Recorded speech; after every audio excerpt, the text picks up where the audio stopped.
Buenas tardes, yo me llamo Faye Allerton y hoy vamos a hablar de la desindustrialización del Reino Unido. Tras Brexit podemos ver que el norte y el centro de Inglaterra especialmente son las zonas del Reino Unido que más votaron a favor de la separación del Reino Unido con la Unión Europea. Pero la gran pregunta es, ¿por qué? ¿Por qué el norte y el centro del país desean alejarse de Europa?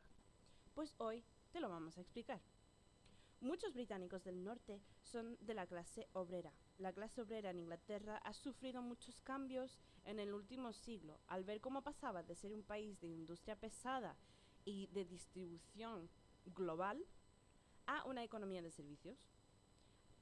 Algo que quieren revertir estas clases obreras con Brexit. Analicemos, por lo tanto, esta transición económica que ha sufrido el país. La desindustrialización del Reino Unido se centra en el cierre de las minas de carbón, la manufactura y la industria pesada, resultando en la pérdida de empleo en las clases obreras. Después de 1973, con una crisis de energía global y un flujo drástico de productos manufacturados de Asia, las minas se cerraron, el sistema ferroviario era decrépito, las fábricas textiles se liquidaron y el empleo en el acero decayó. Además de que la industria de automóvil desapareció. La reacción del público variaba notablemente. El efecto que tuvo en el norte y el centro del país, habiendo una escasez de trabajo, formó una nostalgia por independencia económica del país y un sentido de necesidad de recuperar el orgullo nacional. Esto afectó la política del país, incluyendo la formación de partidos políticos como UKIP, que significa Partido Independiente del Reino Unido, que rechaza el volumen de inmigración que acepta el país, además de estar completamente a favor del patriotismo y comprensión de la añoranza por el retorno de la industria, una mentalidad que nos llevó a Brexit y la salida del Reino Unido de la Unión Europea en 2016.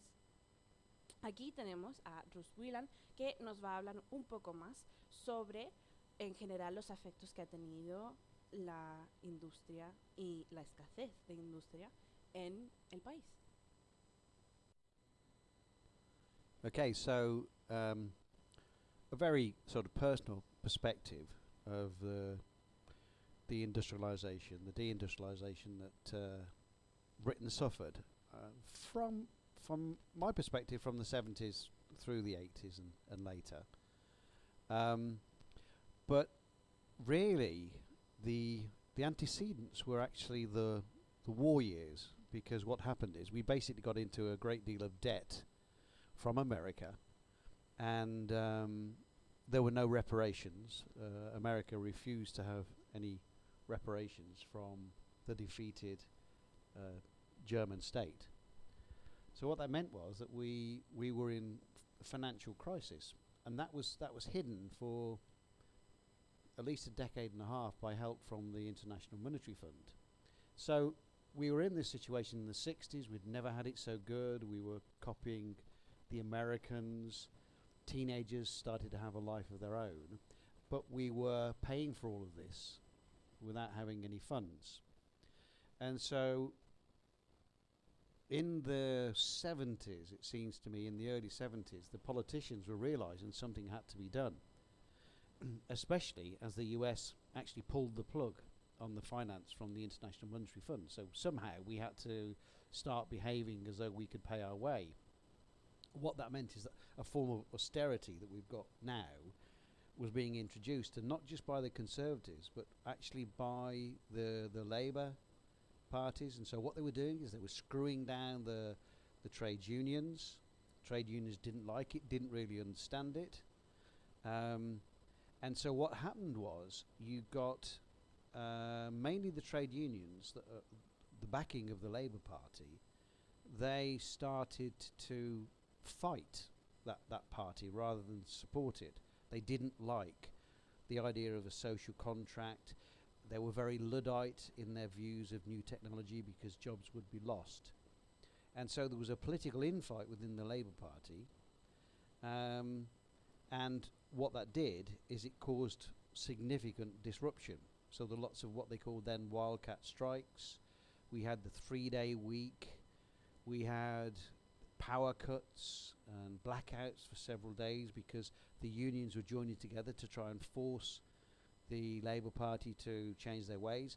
And then, of course, because of that, they lost the election because their base support refused to support them. SNP refused to support them. Conservatives got in, and almost by chance, Maggie Thatcher became the leader and was known for her right-wing views, but they suddenly came out, and she was determined to smash the trade unions' power. And she, over the next decade, that's what she succeeded in doing.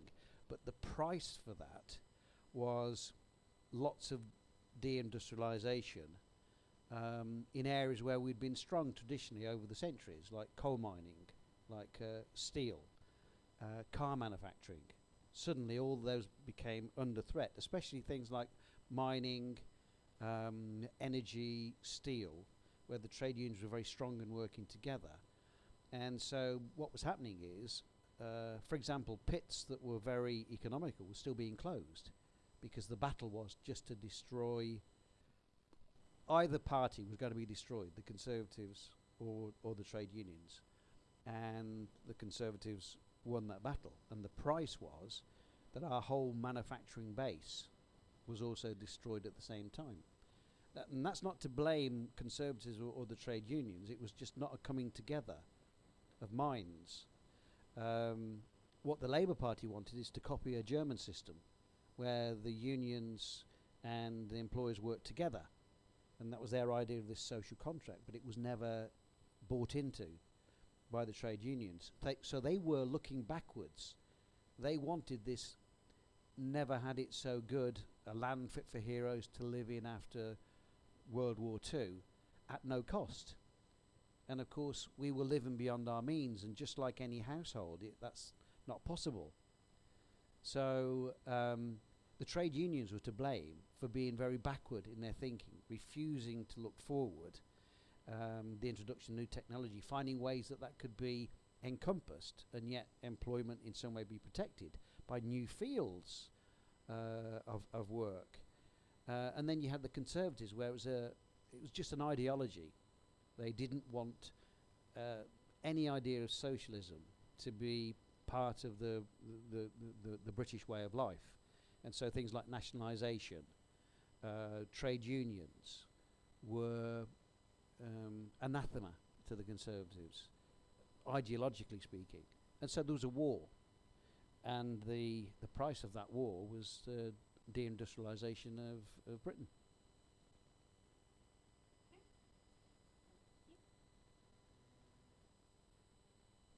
Ahora vamos a analizar en profundidad los tres aspectos de la desindustrialización: el norte y sus minas, el centro y sus automóviles, y el sur y sus servicios.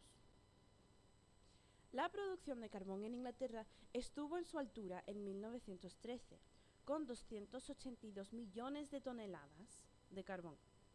Hasta los finales de la década de los 60, el carbón era el principal recurso producido en Reino Unido. En los años 20 se estima que había 1.200.000 empleados en las minas, que hasta las décadas de los 50 y 60 era el principal fuente de empleo en el norte del país.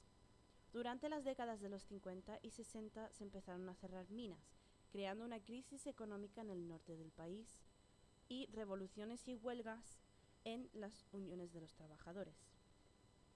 Durante la década de los 70 había menos cierres gracias a las huelgas del 72 y del 74, además de adquirir algún que otra nueva inversión en algunas minas, por ejemplo de Selby Coalfield, que se le invirtió dinero para que siguiera siendo productivo. Tras la elección de Margaret Thatcher, se cerraron 20 minas más, causando la huelga de un año, que terminó en marzo del 85 y fracasó en su objetivo de salvar las minas.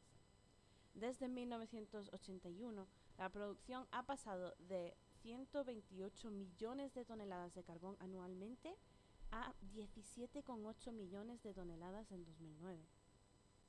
Ahora tenemos a un residente del norte de Inglaterra que nos va a hablar un poco más de cómo estos efectos siguen teniendo repercusiones después de tanto tiempo en el norte del país. The history of the north of England is essentially the history of industrial decline.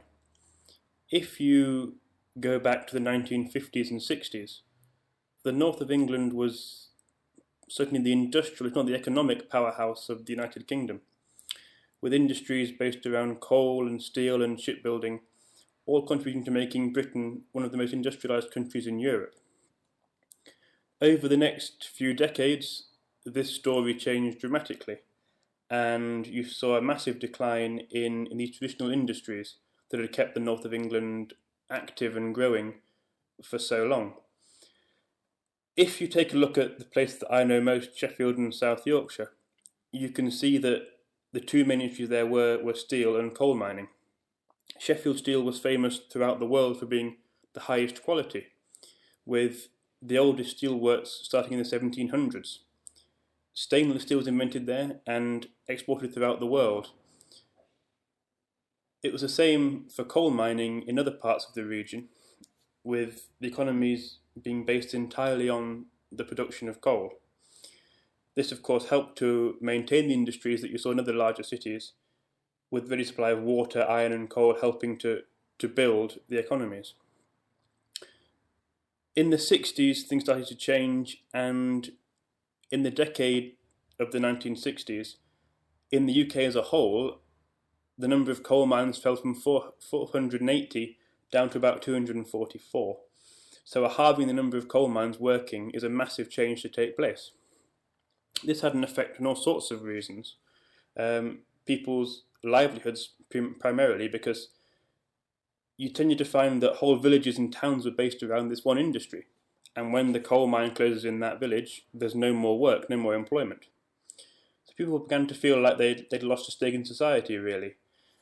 And this continued to build over the following decades, with massive social, economic and political changes taking place in the north of England. These places have to some extent reinvented themselves over the years, certainly the larger cities. Sheffield now is a centre for what they call advanced manufacturing, with 2 universities working closely with industry to build new factories. And for example, Boeing and Aston Martin have recently opened new factories in the Sheffield area. This has not translated so well into the smaller, more traditional communities that don't have this diversity and cannot redefine themselves so easily.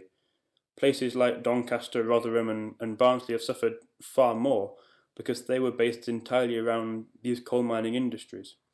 And that's why you've seen massive disengagement with society in particular in these towns, because people feel like there's no reason for them to continue. You have generations upon generations who have had no meaningful employment because there is no meaningful employment in that town. It also contributed to a culture of not wanting to take part in the larger society, feeling alienated from it. I find in particular that there are areas, even in Sheffield, but certainly in the towns that surround it, that view themselves as not being part of the wider area. They tend to look in on themselves and seek sort of support internally.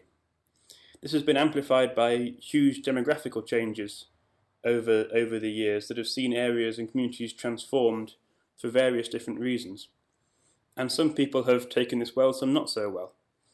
But essentially it's about trying to redefine a community and give it a sense of purpose again.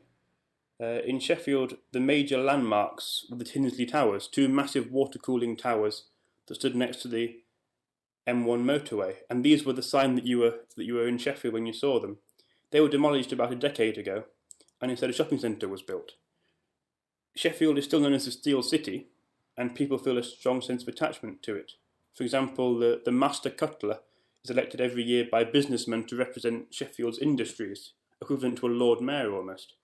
So whilst this sense of identity pertains throughout the years, the visual representations of it and the feeling that people actually still are employed in these industries has almost vanished. Steel manufacturing in Sheffield, in terms of jobs, has gone from the tens of thousands to the hundreds, it's fair to say. And in most villages of the South Yorkshire coalfields, it's exactly the same story. So people have suffered, it's fair to say, through industrial decline, and they've seen their entire way of life and their communities change beyond recognition. Efectos similares a los que hemos visto en el cierre de las minas en el norte ocurrió también en el centro del país tras la disolución de la industria automóvil. Durante los finales del siglo XIX, el Reino Unido dependía de los desarrollos alemanes y franceses. Pero a principios del siglo XX, el primer coche completamente británico había sido fabricado por Wolseley Motors Limited en Birmingham, que fue el fabricante principal hasta Ford en 1913. Ford, creado en Manchester, fue una fábrica que fabricaba 7.310 coches al año, en una época donde la demanda para coches aún era algo relevante solo a las clases altas, por lo que no había tanta gente como ahora comprando coches. Fue seguido por Wolseley, el que ya hemos mencionado de Birmingham, con 3.000 coches al año. Hummer, la compañía de Coventry, desde 1893 estaba fabricando 2.500 coches anuales. Rover, también de Coventry, creaba 1.800 coches. Y Sunbeam, de Wolverhampton, se quedó en 1.700 coches. Como vemos, todas estas empresas son del centro del país. Y durante la Primera Guerra Mundial, el enfoque automóvil se trasladó al uso militar. Y esto mantuvo la industria. Y en 1922 había 183 empresas de motores. Pero para 1929 de ellos solo quedaban 58. Este año fue dominado por Morris en Oxford y Austin en Birmingham, que defendían el 60% del mercado, y en tercer lugar Singer, que dominaba un 15%, dejando el centro del país con un notable 45% del mercado del país. En 1932, el Reino Unido superó a Francia como mayor productor de coches en Europa y mantuvo esta posición hasta 1955. Durante la Segunda Guerra Mundial, la producción de coches dio paso a vehículos comerciales y militares, además de una conversión de las plantas a fábricas de producción de aviones, por lo que las plantas en sí no se cerraron, no hubo una crisis económica porque no se desolucionaron los trabajos, por lo que seguía manteniendo la empresa. Después de la guerra, el gobierno monitorizó el suministro del acero y dio prioridad a empresas de levantamiento de ingresos extranjeros, por lo que el acero era solamente accesible a empresas que exportaban como mínimo el 75% de su producción.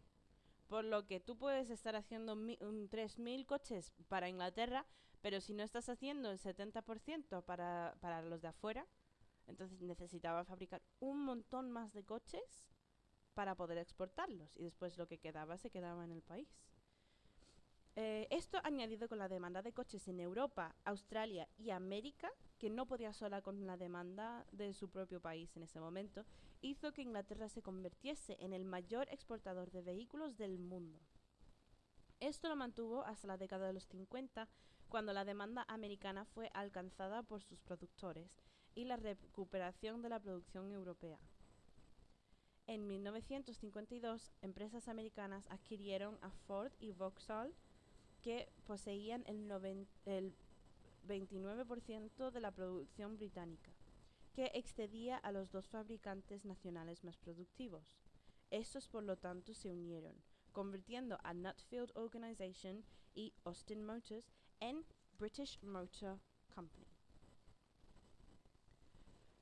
y dominó el 40% del mercado. En 1953 la producción alemana excedió a la francesa y en 1955 la británica. En los años 60 los altos gastos de producción hicieron que los productos sean más caros y que sus competidores en el extranjero, cuando muchas fusiones de las empresas finalmente su venta a compañías alemanas, estadounidenses y japoneses. La venta de dichas empresas resultó en el cierre lento y continuo en las fábricas, afectando principalmente el centro del país en lugares como Coventry. La repercusión fue el alto desempleo en las clases obreras de la zona. Ahora vamos a hablar con una mujer de Coventry que su padre trabajaba en una fábrica de coches y vamos a ver su opinión en cuanto a los cierres, si eran justificados y eso. Hi, I'm Christine, and until 2001 I was a resident of Coventry. This is a city which I grew up in. Coventry has always been a medieval city, in its day a very important city, but especially after the Second World War it became particularly prominent due to factories, particularly car manufacturing factories, coming to the area. This therefore brought about a lot of people moving to this city for work in general. So we had pockets of people from Ireland, Wales, the north, the south, and all came to become residents of Coventry City. My father worked for a car factory which became known as British Leyland. During the 50s and 60s, trade unions were essentially a magnificent help to all working class persons. Better working conditions, better hours, pay, etc. were all prominent and helpful for the working class. However, during the 70s, I think they became a little bit too greedy, wearing wars amongst their own leaders, and therefore the effect became a little bit disastrous, and companies started losing production, whereas the workers were losing pay as they were often called out on strike, often for minor or unsubstantiated reasons. So during the day, when it was a roaring business, Coventry was a big city with plenty of shops and organisations. Business was blooming on the back of car industries or manufacturing. And now I feel, unfortunately today, Coventry has become a ghost town, having lost its heart of manufacturing as it's now left and gone to countries overseas.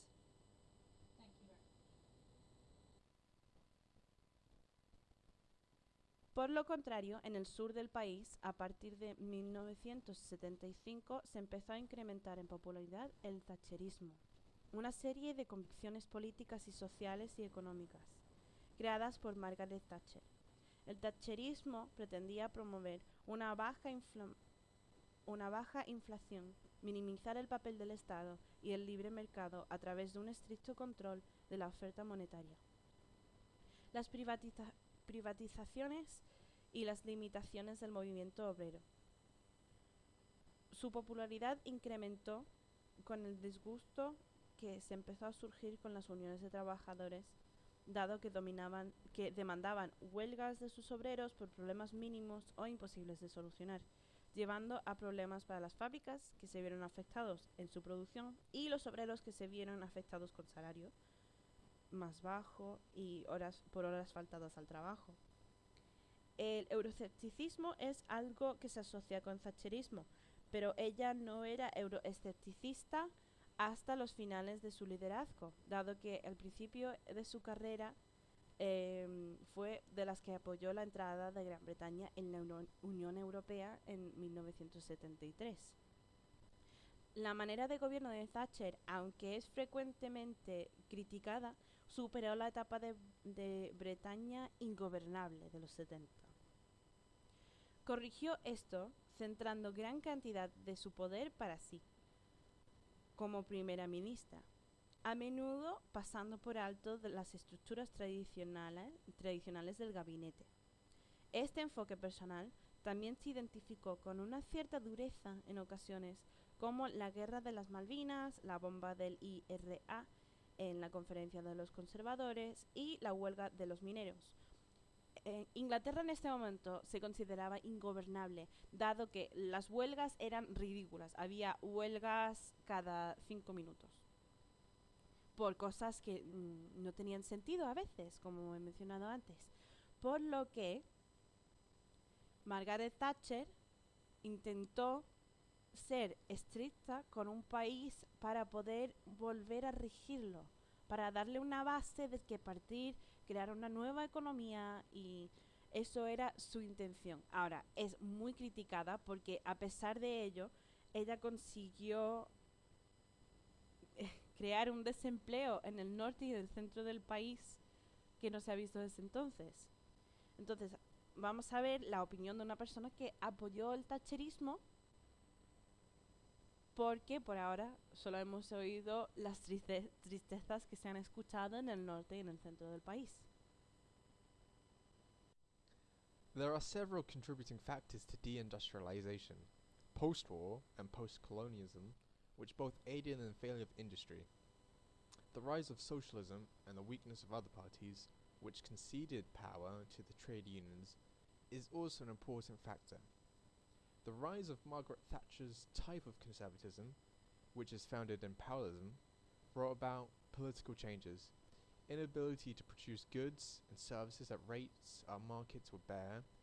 There was a rise of Japanese industry and exports, just as Britain's wage bill was soaring. The formation of the OPEC, the Organization of the Petroleum Exporting Countries, during time where fuel prices were also peaking, affected the economy. By this time, a lot of industry was being subsidized by the government, aka the taxpayers. Top rate tax was in excess of 90%. During this fast changing time, Britain had a brain drain of the best and brightest in the industry, on top of the losses during 2 world wars. As industry was being asked to be self-sufficient, it began to reduce the use of machinery in factories, and also sold factories to India and China, where they now have prospered, producing goods so cheap that it's been difficult to bounce back from. Advances in technology have also played a part, but I've been retired during this period and can't accurately analyze the impact. I also believe being part of the common market has made us lazy in our marketing approach and sapped the entrepreneurial character we once had. I see the European project a lot like Kibbutz, which was a communal settlement in Israel based on agriculture, which was a wonderful ideal, but not suited to Britain's likeness. All these events have transformed me from being a socialist into, I'm not really sure what. I've listened to policies from all parties, but none have a sensible proposal for the industry. Hence our economy is hugely unbalanced and a huge vulnerability. I currently will be voting Tory, as there really is no coherent alternative. I fervently hope that Brexit will be the kick we need to generate new industry, as we will have to supplement the loss of our European markets because of Brexit.